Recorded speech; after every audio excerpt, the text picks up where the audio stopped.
collected stuff as well. That's a picture of me right there. My bachelor's was in industrial engineering, and then I got a master's in environmental engineering, and technically I'm a licensed civil engineer. So I think if I were to go back and get a PhD in chemical, I'd really round it out. I'd have like the full dorky bingo. But yeah, I had a 5-year bachelor's. I relate, Amy.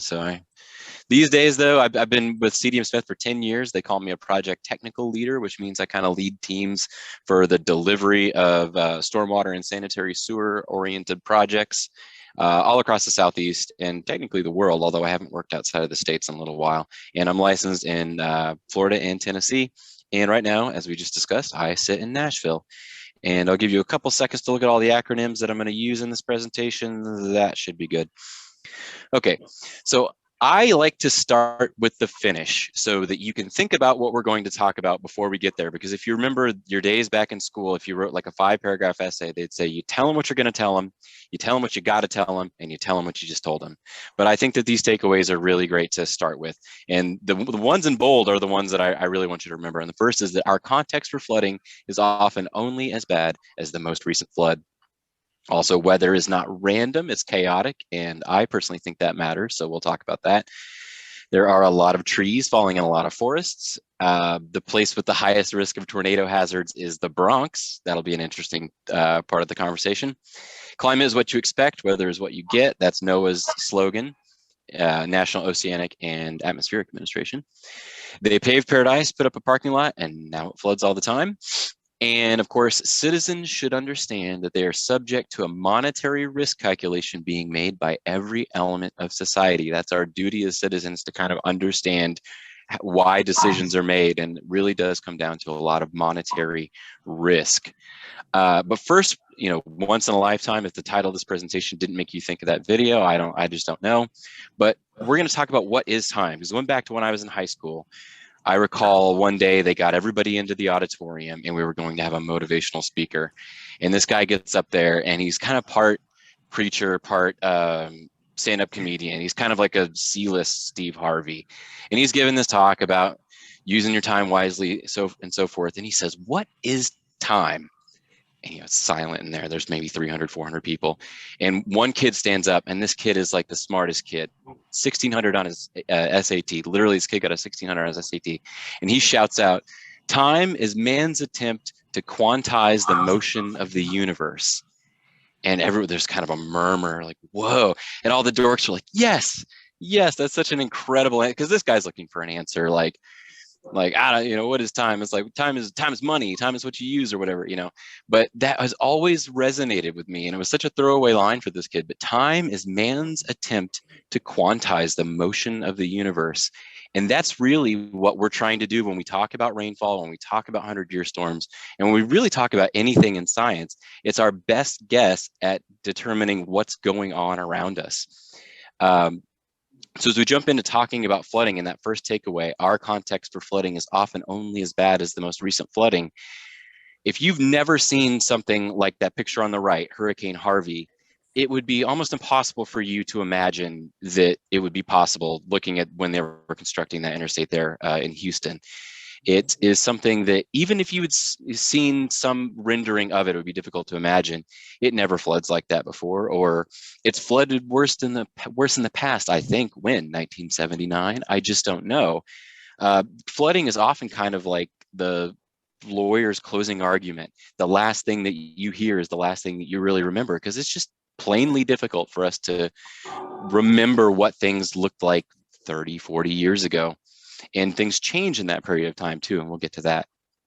So there's this thing called recency bias that really makes it tough for humans to understand probability. And probability is how we fit a lot of the phenomena that we see into our risk calculations. So we're going to be talking a ton about not only 100-year storms, but 2, 5, and 10-year storms. But talking about a 100-year storm as a baseline, it is a probabilistic calculation. It is rainfall that has a 1% probability of occurring at one location in 1 year. And more specifically than that, it could be bigger than that, but it's equal to or exceeding this particular amount at one location in 1 year. And on the right here, this is, I believe it's somewhere near Cologne, Germany, where they have all of these floods of record back to the 1500s or so on the Wasserstand there. It's a really neat way of kind of picturing the length of time that it stands between some of these devastating floods. But speaking about floods and speaking about 100-year storms and 100-year floods could be a different story, because a 100-year storm may or may not produce a 100-year flood. And just for reference, a 1-year storm would be something that has statistically about 100% chance to happen in a year. A 2-year would be 50%, 25-year would be 4%. It all comes back to 100 to try to mess with that, because it's what's called a binomial distribution. Terrifying thing from, freshman statistics or something like that. And it's the probability of occurrence is 1 minus 1 minus that probability raised to how many years you're looking at. So when that elegant equation is put into a graph, it kind of looks like this curve. And a binomial distribution is, by its very nature, random. It's a coin flip. So every year that we're looking at and analyzing whether or not we had a 25-year storm, for instance, it's ignorant of prior years. So it doesn't clean the slate if there was a 25-year storm last year. It's a random coin flip. And in that respect, there's quirks to this. There's a 36% chance that there will not be a 25-year storm in a 25-year period, and a very similar number for a 100-year storm in a 100-year period. And that's just inherently difficult to understand. If human beings were good at understanding probability and statistics, we wouldn't have casinos. It's just something that's very difficult for us to understand, that there are stretches where you may not have anything resembling a 25-year storm for 100 years, and you may get them 2 weeks in a row. So if we're using a random distribution to talk about weather, is weather random? A random system is a function of probability. It's inherently not predictable. A better term to describe it, in my opinion, is a chaotic system, meaning that it's fully deterministic, meaning that from one moment to the next matter, something happens, it affects the rest of the things around it, but it's so variable that you can't predict it. So, as Dr. Ian Malcolm would say, that's chaos theory right there. Weather is not random, it's chaotic. Or more specifically, it could be described as stochastic. That's the very academic way to describe it. It's a pattern that may be analyzed statistically, but not be predicted precisely. And as I was reading about this, I came across this amazing study in the Studies in History and Philosophy of Math and Physics by Charlotte Werndl. Are deterministic descriptions and indeterministic descriptions observationally equivalent? In other words, does it matter? Does any of this really matter? Are they observationally equivalent? I think that they do matter a little bit, Charlotte, but I get your point, because it's awfully in the weeds to talk about what's really happening in the real world. It's only true-ish that a storm event's frequency isn't related to what happened before, because the way we really talk about these things, these storm events, matters with how long these storm events go on. Are we looking at a week or an hour? And how intense those storm events are when they're happening. This line graph here on the bottom is March 25th through the 1st of April for Franklin, Tennessee. So you see that those main events where we saw the flooding on the news about occurred the 27th of March through essentially the 29th. But there were over 2 inches of rain just 2 days before. So in engineering talk, we say that the antecedent moisture conditions were not great for that rainfall to fall. If it had been dry for a complete week beforehand, anybody could tell you that, the trees are wet, the creeks are still running, there are tailwater conditions for all that rainfall to encounter. So frequency, duration, and intensity are all related in something we call an IDF curve. And this huge, terrible table is from something called NOAA Atlas 14, which is kind of the gold standard across the country for how we talk about the frequency for storm events. So if you have an inch of rainfall, right, for an inch of rainfall to happen in 30 minutes, it happens about every year, once a year or so. For it to happen in 15 minutes, maybe every 5 years, it's a 5-year storm. If it happens in 10 minutes, a 25-year storm. But for an inch of rain to fall in 5 minutes, they don't even consider that to be physically possible, at least in the Nashville area where this IDF curve is from. So the duration and the intensity is very important when we talk about what a 5-year storm or a 100-year storm is, because what I'm showing you here is all of February of 2019, which at this rain gauge near White's Creek, which is just north of Nashville, this was the wettest February on record and the third wettest year on record. And at no point in February in an hour did it rain really all that much more than usual. But there was one stretch in there where it rained reasonably hard for 6 straight hours, to the point where it would be considered a 200-year storm and likely the most rainfall that they'd ever seen at that gauge in recorded history. And then, of course, it doesn't rain for a couple more days, and the amount of rain that you had in that central thing stands for itself.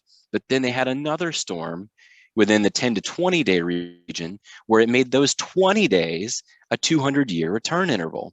So when you start looking at this spray, you can't possibly plan for all of these potentialities. And what we usually plan for, at least in stormwater modeling and level of service master planning, we look at the 10-year 60-minute and the 10-year 24-hour. So this would be like your peak intensity, and then there would be your kind of day, right? How much did it rain up to that peak intensity? And so when we're thinking about how frequently these things happen, in our brain, we sort of think, okay, a 5-year storm, 10-year storm, 25-year. This is kind of the way you'd imagine it. Every 5 years you get a 5, and then every other you get a 10, occasionally you get a big one. But if we look at 1949 to 2021, all the records that we have for hourly rainfall at the Nashville airport, anything that landed a 5-year storm or above, it actually looks a lot more like this, where you have a real cluster of things. You have some big ones, some 8-year storms, some very large storms. You have 8 events from 1974 through 1979, some of them as big as a 50-year storm. That 1979 event was what they called the flood of record at the time. And no events at all between 1963 and 1973. So you could make different assumptions if you just are looking at different decades within this long period of record. But what I'm showing you is not even really the true scale, because the 2010 storm was actually so big, it was a 526-year storm, which dwarfs everything else out there. And all of this stuff is derived from something called extreme value analysis, which we'll talk about in a minute. But you're probably saying to me, Aaron, wait a second, though. You just showed us 2019. It was the wettest February on record. It was a 200-year storm. Where is that on this Nashville chart? Well, this is the gauge at the Nashville airport. And the gauge I was showing you before was at White's Creek, which is about 10 to 12 miles away. And that really underlines how ridiculously spatially variable rainfall is. It is really tough. We have these little gauges out there, and if something falls on that little tipping bucket or whatever they're using to record it, that's what we have. But as we look at some monitors here in the Franklin area from March to look at the storm events, you can see how widely this varies in practice. So if you lived over in Cool Springs, it's about a 10-year storm. If you're closer to downtown, almost a 25-year storm, about a half-inch more rain. Over 7 inches if you lived near Fieldstone Park. But if you lived at West Haven, they got 9¼ inches. And that's only 2.5 to 3 miles away from Fieldstone Park right there.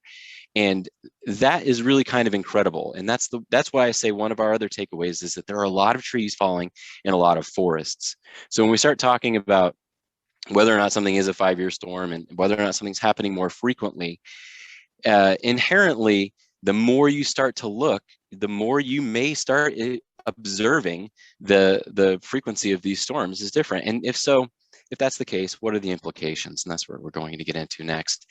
And we don't just rely on the old school rain gauges. We have excellent reports like this from climate.gov. They had this out just a few days after the rainfall on March 27th, but you'll see the most they had on their scale was about 8 inches. So it can be a lot more locally intense than even radar rainfall can tell us. So I'm going to talk a little bit about NetStorm. I wanted to do a better demo of it, but in the most ironic thing I've ever seen, the U.S. Climate Resilience Toolkit's data center got flooded on March 9th of 2021, and it's not back yet. So some elements of our extreme value analysis can't be pulled up because they got flooded. I just find that too comical to believe. But what NetStorm is a program constructed by CDM Smith. It's free to use for anybody, and it will create IDF curves for you from real-time data pulled from what's called the LCD, which is the you don't want to look at my email, do you? From the local climatological data. So you go over here, you go to your state. We don't want to go to California. How do I pin my bar on the side? Go over here. So if we go to Tennessee, I've already downloaded this data, so I'm just kind of showing you the idea of what we do. And how to find some of this data. So let's say we're going to go to Blount County. There's one, it's the Knoxville Airport, and they have 1948 to 2021. That's a pretty good period of record, especially for hourly data. That's almost as good as you're going to get in the entire country. And airports, for some reason, they have National Weather Service stations. They always have some of the best data. So I've downloaded this information, and I'm going to put it into our program NetStorm and do a very quick intensity, duration, frequency analysis for the Knoxville data. We're going to look at all these different intervals, 1 hour all the way up to 3 days. And it just takes this thing a few seconds to squeeze out some really interesting information. It slices, it dices, it chops, it does all kinds of different stuff. It's archaic looking. It is free to use. It was developed a while back, but it still does a great job of bringing us insightful data on our rainfall. Here we go. So what this gives us is rainfall data sliced almost any way you could possibly look at it. So the wettest month in Knoxville, and pretty much everyone that lives there would know it, is March. It's about 5 inches of rain every March. And then in October, it's a lot drier, 2.78 inches. That's one of the kinds of things it'll show you. It'll show you which hour of day and which month you can look at. Annual statistics is getting a little more interesting. You know, the amount of rainfall per year and what the mean is. And more importantly, is there a trend upwards? Which there is, interestingly enough, in the trend in the total and the maximum. But what I really want to talk about is it takes the largest events and it does an extreme value analysis on them and gives you what this program would say its average return interval is. And the biggest storm, at least in Knoxville's recorded history, was in 1957. It's about a 100-year storm. And so from this data, it can give you an idea of what it thinks NOAA's Atlas 14 should be. If you see this less than 1, if the data server was up from NOAA, it would actually compare it to the Atlas ARI. But since it's down, we don't have that data. But it gives you new ideas for what your 10-year recurrence interval will be for everything. Builds you an IDF curve out of it. And that's really fun. And we're going to come back to a little bit of data from NetStorm later, but I'm going to show you this. So the hour of day statistics, I thought this was really fun. You know, if you don't want rain on your wedding day, as Alanis would talk about there, you should get married in mid-August at 2 a.m. That is the driest period of time that you could possibly find. All right, we get it. It rains a lot, and we can really only guess when it happens. So, you know, what do we do about this? What do we as MS4s and citizens and people actually do about any of this? Well, first I'll give you FEMA's perspective on this and what we like to call, or at least CDM Smithers do, and I know that FEMA accepts this term as well, annualized risk exposure. So talking about FEMA, and I want to introduce you to this. I don't particularly remember there ever being a Bronx tornado, but on July 25th, 2010, there was in fact an EF1 tornado that ripped through the North Bronx. 7 people were injured, and it caused $150,000 in damage. You know, why would I talk about an EF1 tornado? Well, recently the National Risk Index was published from FEMA. It's a county by county look at the natural hazard risk in the United States. So for hurricanes, there are some absolute slam dunks. There's Miami, New Orleans, the east coast of Florida, sure. And, you know, earthquakes, Alameda County, Los Angeles, everybody agrees, yep, those are the ones. But when we got to tornado, we all, at least those of us here in Tennessee, scratched our heads a little bit and said, the Bronx, New York City, Philadelphia. I sort of blow a whistle on that and say, I want to know what's under the hood of this thing, because that's going to be a tough sell when I talk to my TNSA people, that the county most at risk in the country for tornadoes is the Bronx. But it's more complicated than just where a tornado may occur. FEMA's math is that exposure. It's your consequence factor, how frequently something happens in that location, if there have been historic proven losses, and that's your expected annual loss. I think that everybody kind of understands that it's where you are, there are these certain risks, and it's been proven that there are risks, so that's your annual loss. But then FEMA takes that, and they have these other quotients and multipliers, including social vulnerability, the susceptibility of a county and a community to the adverse impacts of natural hazards, and the community resilience of that community, which are a little bit more nebulous and difficult to describe, but nonetheless extremely important for talking about the risk index. Because it's absolutely proven that disaster risk and socioeconomic status are correlated. There's study after study that show that not only do people of lower socioeconomic status live in places that are more prone to disasters, particularly flooding, but the quality of homes that they live in may be more subject to more intense damage and the lack of flood insurance protection, all kinds of different stuff. Same thing was found in a recent ASCE study for Miami. Black and Hispanic residents were consistently, after controlling for all status and water-related amenities, consistently more likely to reside within floodplains. So, FEMA's math is really hitting on something, and they want to make at least this top list of priorities very reasonable. And, while I talked to the folks at CDM Smith that helped develop, this national risk index, they say, well, most tornadoes hit a cornfield somewhere. And while my heart tells me you don't live in Nashville and you didn't have one come right through your neighborhood, there is some extent to that being right, and that being the most difficult natural hazard to predict. Coastal flooding is not an issue for St. Louis and in other places. But no matter where you live, though, no matter what the event is, whether it's flooding, severe storms, winter storms, the events are getting more frequent and they're getting more costly. This is an up-to-date estimate of NOAA's billion-dollar disaster events. And the real difference here, at least that I can suss out, is severe storms. I mean, there's flooding in there too, but there's a large amount of severe storms that have been striking from the mid 2000s through. And this is CPI adjusted. So this is adjusted for the value of money dating back to 1980. So it's billions of dollars being compared across time.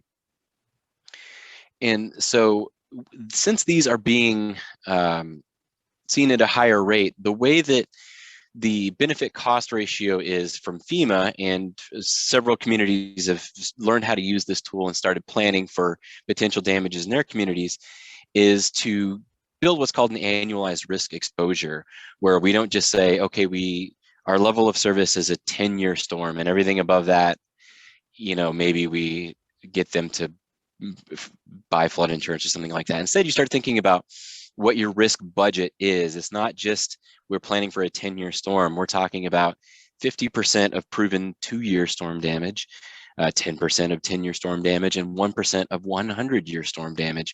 And that sort of pyramid of potential costs is what you can consider to be your risk budget.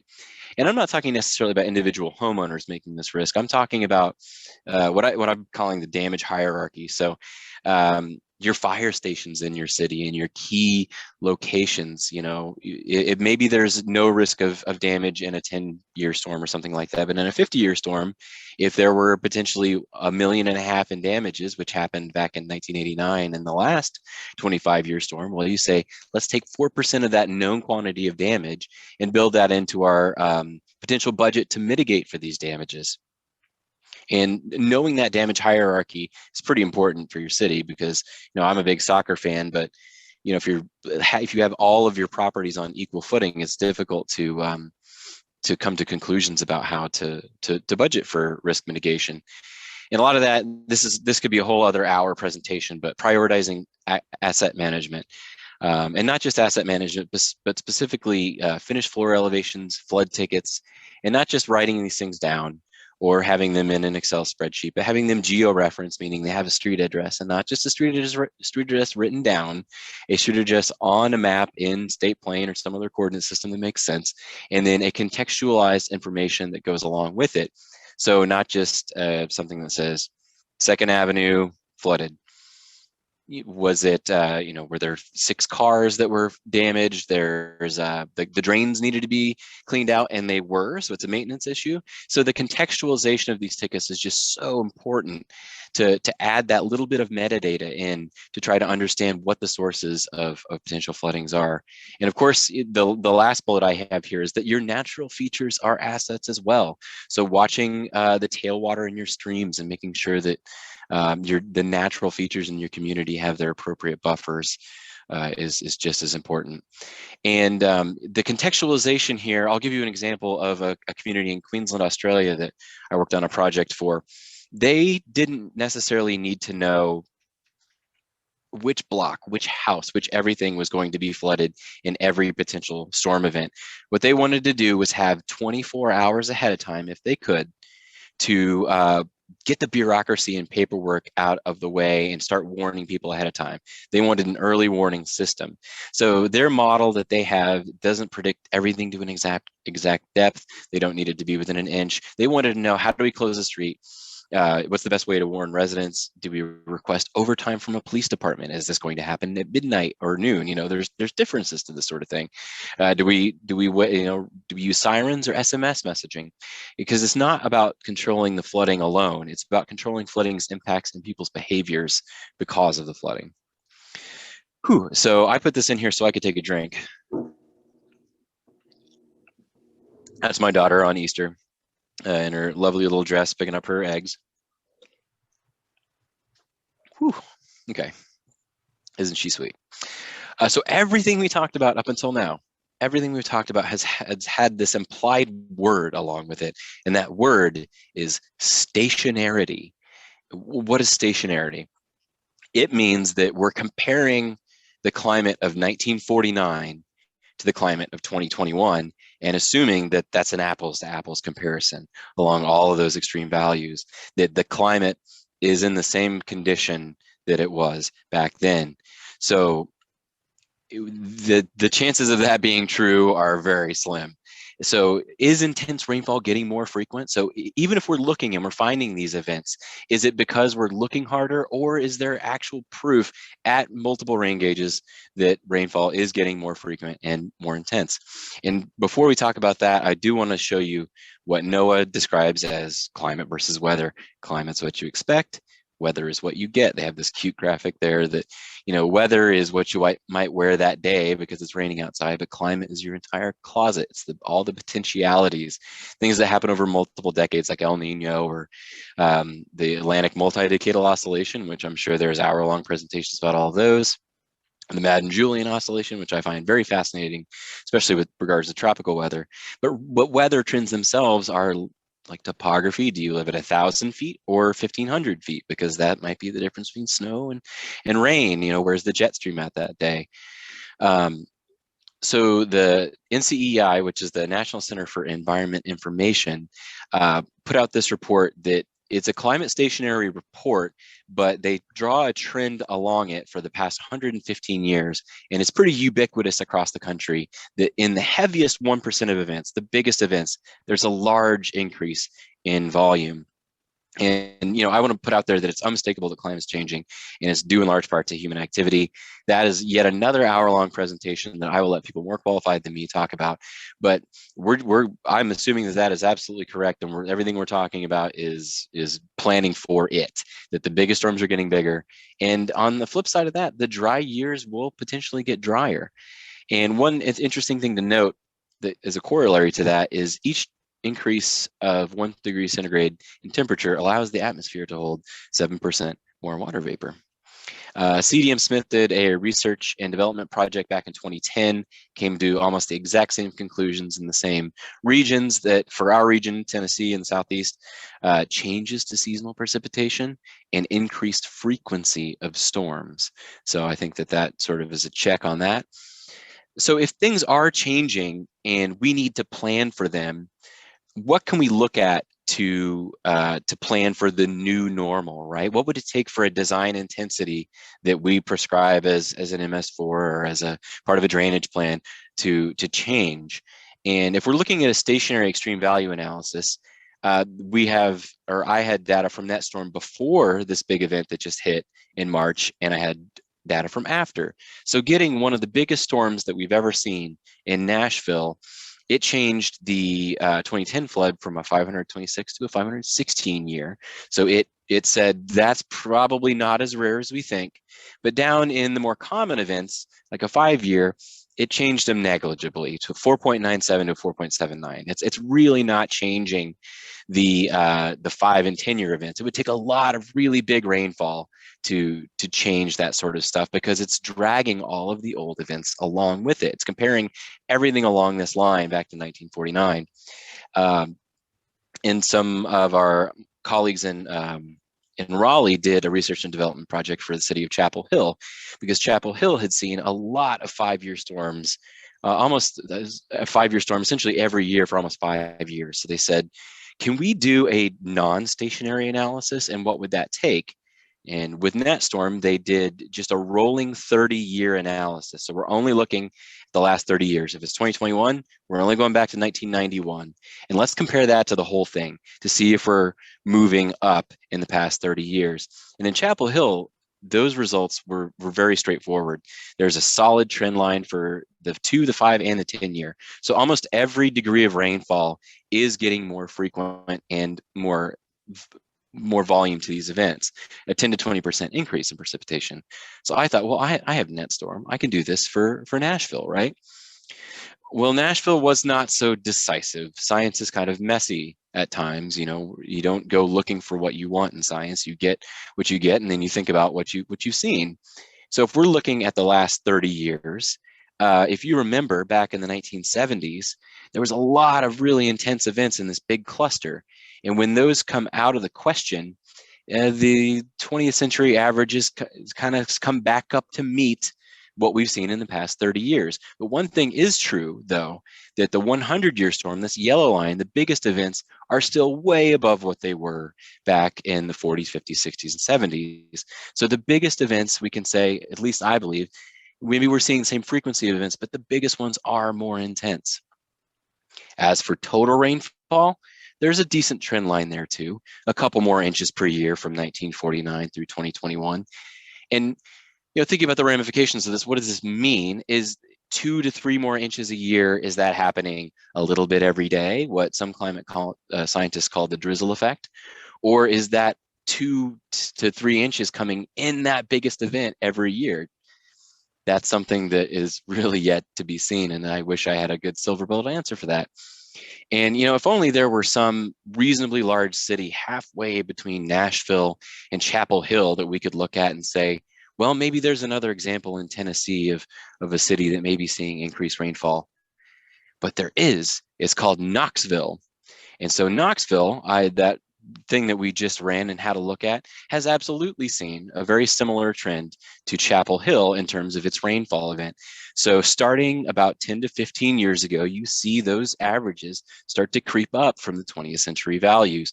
And it's a very similar trend to Chapel Hill. It's something like 10 to 15% total, 15% in total rainfall. We're back in the 40s and 50s, maybe 45 inches, 46 inches of rainfall a year. Now we're seeing routinely over 50 inches of rainfall. That's a pretty palpable increase in the amount of rainfall, 6+ inches more a year.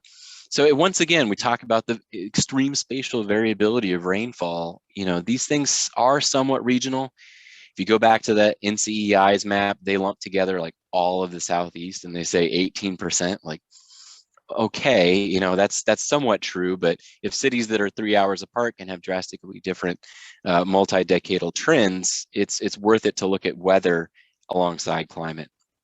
So the repercussions of this, though, the really nitty gritty and where all of us come to meet all of this science, is that all of these studies have shown that heavy rainfall is becoming more common and more severe. There was a compilation of several studies done by University of Wisconsin and published in late 2019. But their biggest takeaway from this was much of the existing and planned hydrologic infrastructure, that being culverts, ditches, those sorts of things, in the United States that were designed based on published rainfall design standards, they will continue to underperform their intended reliability due to these changes in rainfall. And that is an ominous, ominous thing to read. And what's even more ominous is that Atlas 14 stuff we were talking about, those big tables that we utilize to build our design intensities. In Tennessee, at least, it hasn't been updated since 2006, 15 years. And that's not just Tennessee, all across the country, they haven't been updated very recently. And there's cases in Virginia and Florida of cities that have funded their own rainfall studies because they're seeing those features not perform in their dependable state. I saw this quote from a person in Virginia Beach that was previously worked in the private sector like me, started working for the city of Virginia Beach, and he's very honest about it, that you use Atlas 14, that was what was published, and using a slightly lower rainfall meant that you're trying to keep costs to a minimum. You're using the standard, and even though you know things may be getting more expensive, when you finally come back using the new rainfall studies that say these solutions are getting washed out twice as often as we thought they would, the dollar signs can be pretty frightening. And here in Tennessee, well, actually, before we even get to that, this is the biggest pivot probably of the entire presentation. So the last bit of this, we're actually going to stop talking about rainfall finally and talk about what happens when it hits the ground, because that's really where we begin to care about it. Because rainfall is one thing and flooding is absolutely another. Here in Tennessee, our design standards are heavily based on water quality. NPDES just talks about the first inch of rainfall. We're trying to get the first flush, because for water quality, that's what you need. After that first inch washes, all the oil and grit and floatables out, then it's just a pretty pure flow. But that pure flow is the quantity problem. So as our cities grow, I mean, everybody kind of in their heart knows this, right? That you put in pavement or you build a house and more stuff runs off. Well, I ran an extremely stripped down stormwater management model for just a 20-acre basin that had open land, what I was calling rural route, which is just a house or two per acre, a regular neighborhood, schools and apartments, all the way up to like an industrial facility. And as you see, every one that you stack up through, as you put a house on it, your peak flow almost doubles just putting on a single residence on a lot. It's not being abstracted by the trees. It's not soaking into the soil. It's running off. As you get into a neighborhood, you get into heavier schools and apartments, eventually all the way up to a parking lot, it can be up to 4 times as much runoff caused by the same amount of rainfall. So even if we can make some decent comparison about rainfall trends and climate, you can barely compare a storm from 1979 to a storm from 2021 simply because the city is different. Its impacts are going to be wildly different. This is a compounding effect. So if there's another inch of rainfall, there's 4 times, it's almost like 4 more inches of rainfall because we've built all this community around us. And so this is my hometown of Rockledge, Florida. And since I grew up there, I know a lot about when each of these places were built, and I know how a lot of things potentially went wrong. So it is such a Levitt-town looking place that this is actually called Levitt Park. It was built in the early 1960s through the mid 1970s. No stormwater features at all. There is a large ditch that runs around the entire perimeter of it that everything would go to, and it heads out west to the St. Johns River. And that was just how they built it. They said, run off everything to the ditch, send it into the properly sized pipes, no less, but to the ditch. And that was causing adverse impacts off site.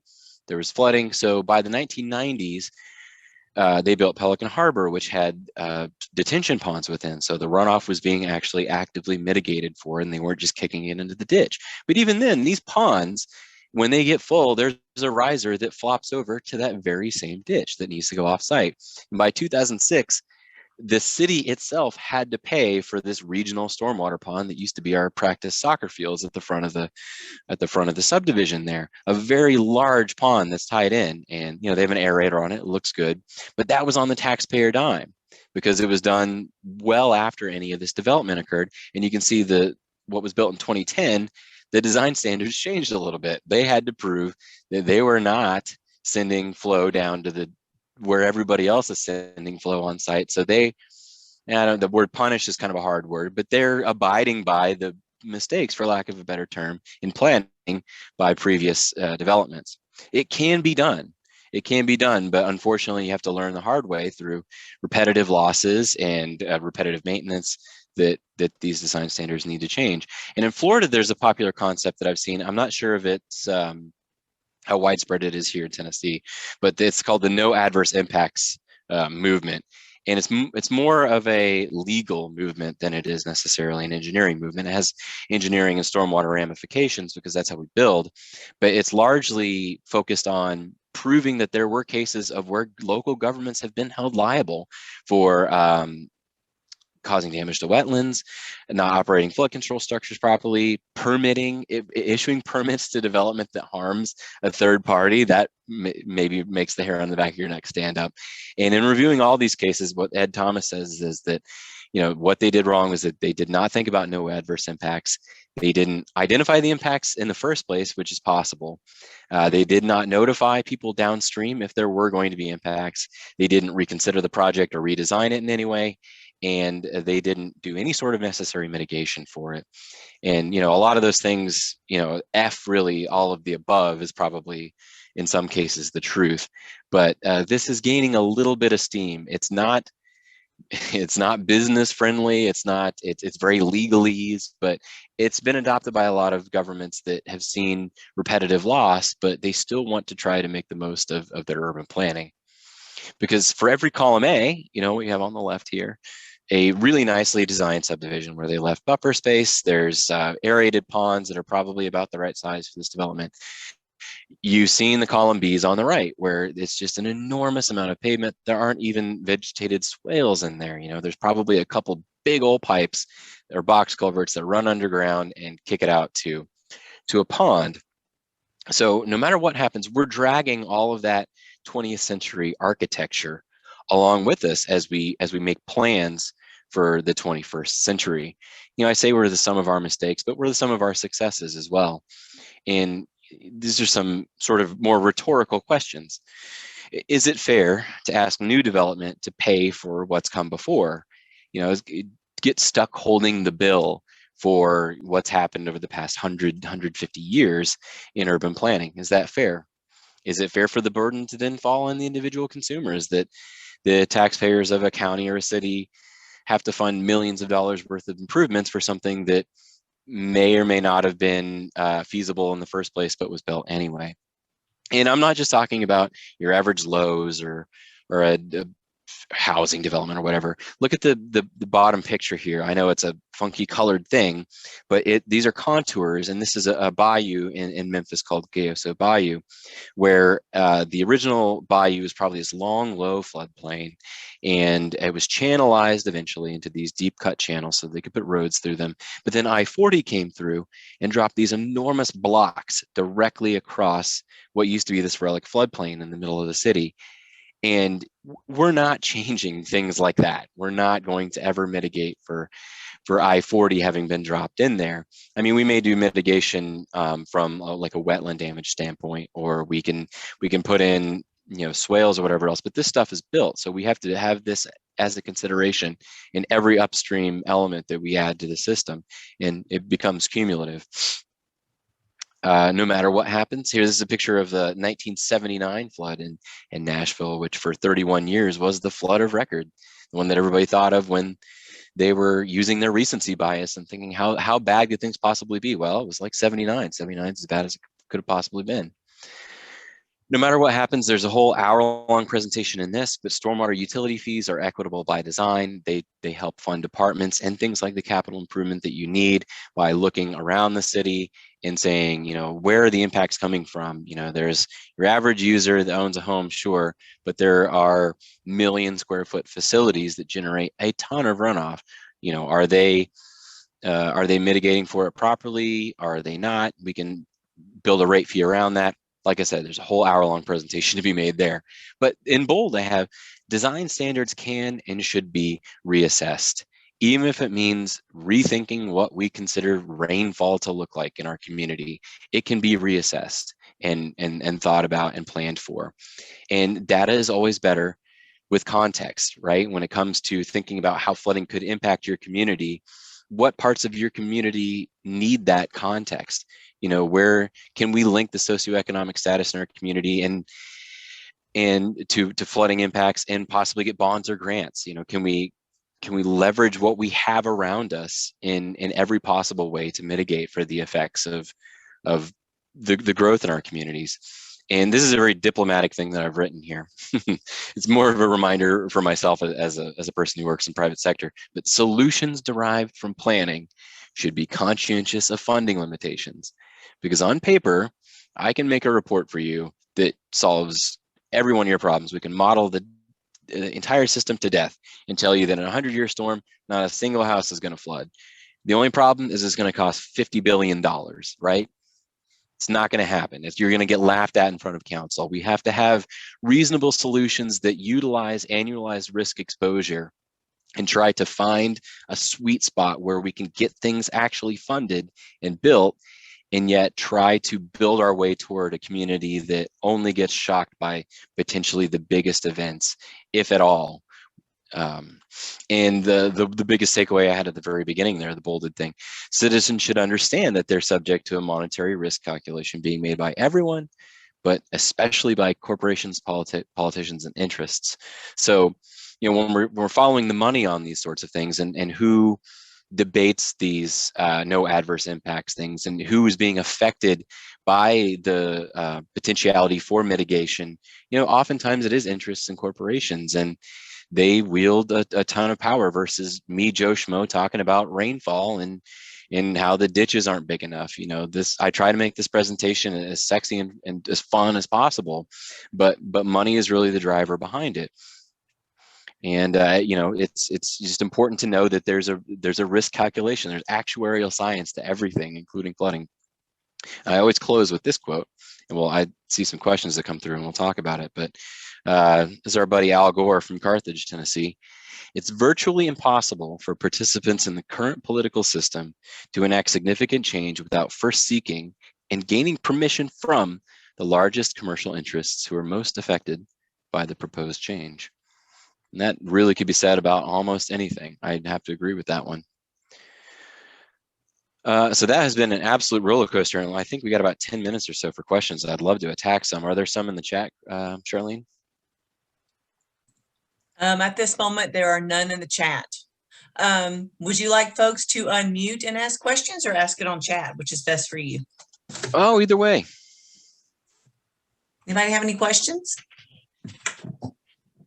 Aaron, this is Don Green. I'm hearing this, I'm thinking there could be a humongous litigation, liability for the cities that somehow they know that they are approving infrastructure that can't carry the increase in rain and intensity, and some area gets flooded and they go, hey, we're flooded because this new development did not put in their infrastructure for the new rain events, for the new climate.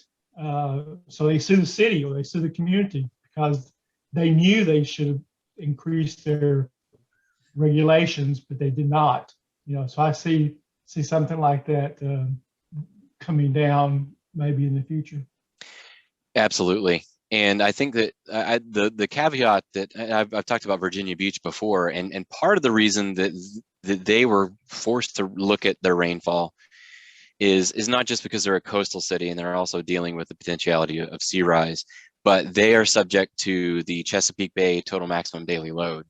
And so the scrutiny on everything, their MS4 outfall monitoring, their standards, their modeling, the scrutiny is so high on a city their size on Chesapeake Bay.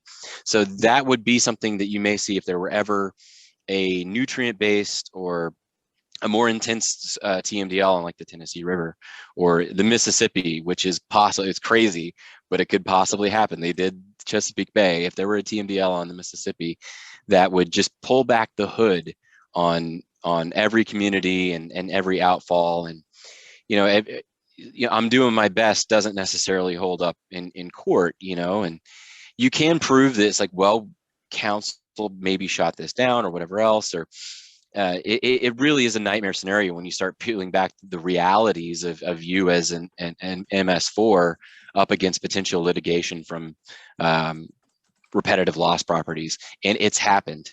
It's happened in Florida. I won't, it was in Florida. I won't say the name of the city, but several years back, a local government was forced to have a third party, CDM Smith, review their models that they were getting in from developers. And so they had a no adverse impacts clause. And I remember sitting there looking at, it was a bank. They wanted to build this bank on a wetland, and they had to prove that there was no rise in grade line of the creek based on this model that they'd sent in. And within just a couple minutes of looking at this model, it was patently wrong. What was going in was not coming out the other side. It was ill constructed. The report that they submitted along with it was 5 pages, double spaced, and it was one of those things where it's like, we gotta call the city about this. And I hope they didn't tell them they could build this, because this would absolutely not pass muster. And it's being built right in a wetland floodplain nearby all these other homes, and that's just one bank. Think about everything that you see on the suburbs of Knoxville. Think about how much Farragut's grown. Think about Mount Juliet. That area is growing so crazy fast. To try to scrutinize every development is really tough, and you almost can't do it unless you have the government telling you have to, right? You just have to try your best to look at those submittals and have the skills to sniff it, at least to talk to your colleagues and say, is this too big? Is this reasonable? And some of the things we're better at. We're very good at water quality in the state. I think we do a phenomenal job of controlling TSS and a lot of other local runoff. But as anybody that does EPSC knows, there's a 10-year storm or above that, whatever, throw out the records for that day. Those twice dailies are, Right. that's we're not talking about that anymore. Aaron, this is Paul Davis. Just following up on your discussion with Don. I mean, it seems to me that when anywhere I am in the urban area, the Nashville urban area, I see development that looks to me like your hometown. I mean, it looks to me like it's crowded up against the stream. You talk about Mount Juliet. I've ridden with the Mount Juliet inspector. Homes are required to be 10 feet apart, and that's how far they are. And there is absolutely no place for that water to go. And what concerns me is it appears to be it's either in compliance or it's certainly in non-enforcement with state and federal and local rule. And so it looks to me like we're on a collision course with flooding and with complaints and problems and risk to public health and property value. Am I missing that? Absolutely not. I think you're spot on. And you used a very important term, public health, because I consider this to be a public health issue. Flooding is public health. And if you say something like the houses must be 10 feet apart, of course they're going to build them 10 feet apart. That's, they're incentivized to do so, and you can scarcely blame them for doing it because it's a risk calculation. It's a monetary calculation to wedge all that stuff in there. And it's, trying to get the most they can out of what's legal. So we're holding the sticks, but we barely got a hold on them, Yeah, Aaron, I just want to share a comment about that highway that went in front of that drainage basin that you were talking about. South Pittsburgh has identical condition. When they built, I think it's US 72 there, they put a ginormous berm between these large drainage basins that go as far as Tullahoma and the Tennessee River. and now the people in South Pittsburgh are asking, how come we're flooding? Right, and they're built so there'll be box culverts through them, right, where flow is allowed to flow through them. But those are based on a time of concentration and probably on a 25-year storm if it's done by a DOT, possibly a 50-year storm. But then, so they were built maybe in the 60s or something like that to a 25-year storm back in the 60s. And additionally, are they being maintained? Are they absolutely full of shopping carts and trees and other things? There were a You lot know, of trees. it's really, especially when it comes to the DOT, there's this push and pull between whose responsibility is to maintain all that stuff and who has the resources to do so. It's tough, very tough.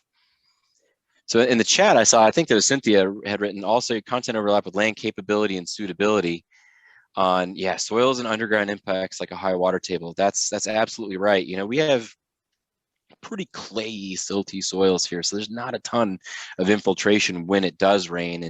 And you've talked about Mount Juliet again. You know, there's rock right under the surface. You know, it's a high limestone area. As you get into karst areas, that's a whole other thing.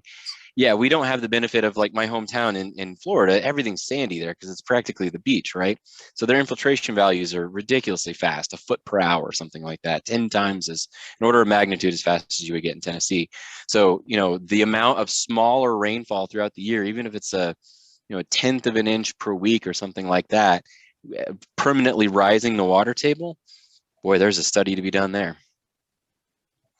And then Ben Birchfield had written, thoughts on challenges for small MS4s and means for combating death by 1,000 cuts from the wave of small development. Yeah, it's really tough because, so going back to, let's talk about a stormwater utility fee, right? When you implement something like I personally worked on City of Cleveland and City of Gallatin in Tennessee. So when you start to roll out that utility fee, the people that are probably going to be paying the most are the biggest impacts, like Lowe's, Home Depot, huge parking lots, churches. But it's not necessarily the Lowe's and Home Depots that you need to think about, because they're used to doing stuff in the worldwide, really, but nationwide. And they are somewhat used to the lowest or the sort of the highest common denominator of what they need to mitigate for. Yeah, locally they may look and say, okay, we only need to do the first inch, but whoever's laying out their facility probably has a template that's based on whatever they had to do in New Jersey or Florida or whatever is maybe more strict. The toughest sells and the biggest stakeholders that I've seen to give the biggest pushback on utility fees, and it kind of goes for any sort of permitting, are local businesses. And rightfully so. The guy that runs the dye press plant all of a sudden has $1,400 more per month he's got to pay out. He wasn't planning on hiring anybody this year. That really does hit his bottom line. It's a very tough sell to the folks in the middle. People that are going to pay $5 a month at a residential home, fine, they get used to it after a couple months. But it can be seen in that respect that when you're talking to every single person in the city, you really need to have a conversation about how the stormwater utility fees are equitable, how they're derived. If you're going to do something like that, you should have them cut in GIS so that they see exactly how they were digitized. And they can say, oh, well, that's actually not paved. Sure, that's fine. It shouldn't have to be a person by person discussion, but sometimes it is. Yeah, it is death by 1,000 cuts. And I'm not sure that there is a silver bullet for that sort of thing, other than if you get a stormwater utility fee up and running, you can potentially fund your department and have staff that are able to tackle that sort of thing, instead of it just being, two, 3 people. I mean, so many departments are just a couple of folks.